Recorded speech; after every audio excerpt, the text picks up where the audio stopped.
रहमान रहीम। जी sir, नहीं तशरीफ रखें जी।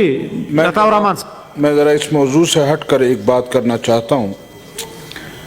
अभी 2-4 दिन कबल हमारे इंतहाई मोहतरम हैं अली मोहम्मद ख़ान साहब, वो जब यहाँ अपोजिशन वॉकआउट पर थी तो उन्होंने बड़ी लंबी गुफ्तगू की है और उसमें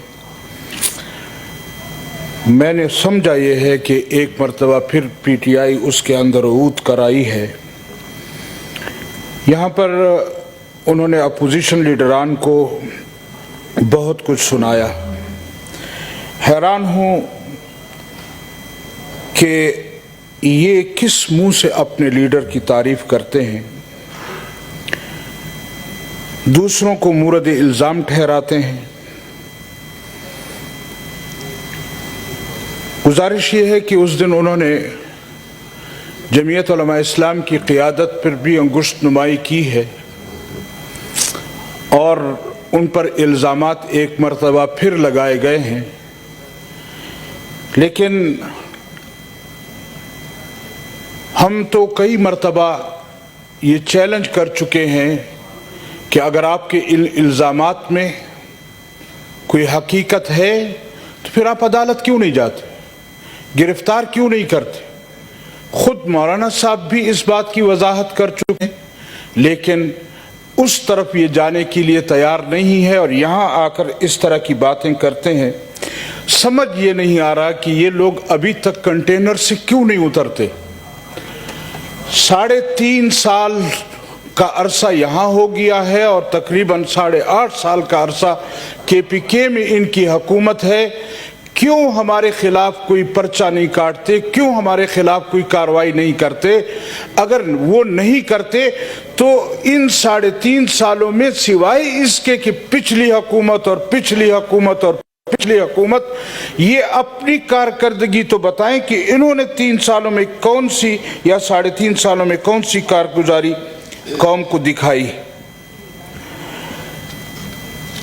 मैं अली मोहम्मद ख़ान साहब की ज़ात की बात नहीं करूँगा, लेकिन अगर वो जमीयत उलमा इस्लाम की क़ियादत के मुतालिक इस तरह की बातें करते हैं तो फिर आपके लीडर का जो किरदार है, जो एक बदबूदार किरदार है, वो लॉस एंजलिस से लेकर डी चौक तक और डी चौक से लेकर वजीर, आज भी उससे बदबू उठ रही है।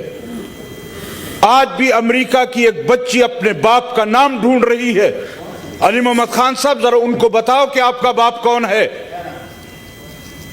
तो ये इस तरह की बातें करके यहां पर बात की जाती है कि मौलाना साहब इस वक्त उनकी जिंदगी एक खुली किताब है। वो आज पाकिस्तान के सियासी लीडरों में एक पवित्र है और ये अपनी ज़बानें गंदी करके मौलाना साहब के मुतालिक इस तरह की बातें करते हैं। लाए ना कोई केस, क्यों नहीं लाते।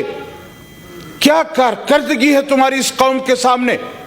हमें पता है जिन बेसाखियों के साथ तुम यहां आए हो, आज वो बेसाखियां लड़खड़ा रही हैं, आज वो लोग आपसे तंग हैं और जब उनका आखिरी वक्त आता है तो फिर इस तरह की बातें की जाती हैं, इल्जामात लगाए जाते हैं और फिर हमें कहते हैं कि जी ये लोग काम नहीं करते।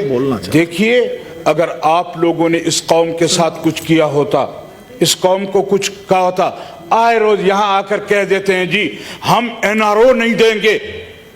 मैं कहता हूं मैं आपके NRO के ओ पर भी थूकने के लिए तैयार नहीं हूं। ये मेरी थूक की तौहीन होगी। तुम्हारी NRO है क्या चीज, हम उसके ओ पर भी थूकने के लिए तैयार नहीं। ये किस तरह की बातें आप करते हैं। आज खुद आप NRO ढूंढ रहे हैं कि किसी तरह हमें कोई रास्ता मिले, लिहाजा इस तरह की बातें न की जाए। और यहां पर बेसाखियों के साथ आए हुए और इस वक्त भी जब किसी और के रहम करम पर आप बैठे हैं तो फिर आपके साथ इस तरह की जबान ये अच्छी नहीं लगती। लिहाजा अपनी कारकर्दगी कौम के सामने लाएं कि कौम के सामने आपकी कारकर्दगी क्या है, आपने 3.5 साल में इस मुल्क के लिए किया क्या है, वो तो बताएं। اگر وہ نہیں ہے تو پھر خواہ Thank you, sir. اپوزیشن کو یا دوسرے لوگوں کو مورد الزام نہ ٹھہرایا جائے. یہ جو کرناٹک والا ایشو ہے یہ بڑا اہم ہے. اگر اس کو ہم منڈے کو 1.5-2 گھنٹے اس پہ رکھ لیں شروع میں بیفور ٹیکنگ اینڈ, ٹھیک ہے نا جی, 2 گھنٹے اس پہ انشاءاللہ منڈے کو پھر رکھ لیتے ہیں جی بے شروع اسی سے کریں گے, سٹارٹ اسی سے کر رہے ہیں, پورے ہاؤس کے لیے ہے, اس لیے پھر لسٹ بھی دیں. اور میری ایک گزارش اور بھی ہے مشاہد صاحب, ایک سیکنڈ, میری جی ایک ریزولوشن بھی لے آئیں گے, اور میری ایک گزارش اور بھی ہے کہ تھوڑے سے ٹائم اپنے باقی ساتھیوں کو بھی دیں, ذرا جامع اور کم بولیں گے تو سب کو ٹائم مل سکے.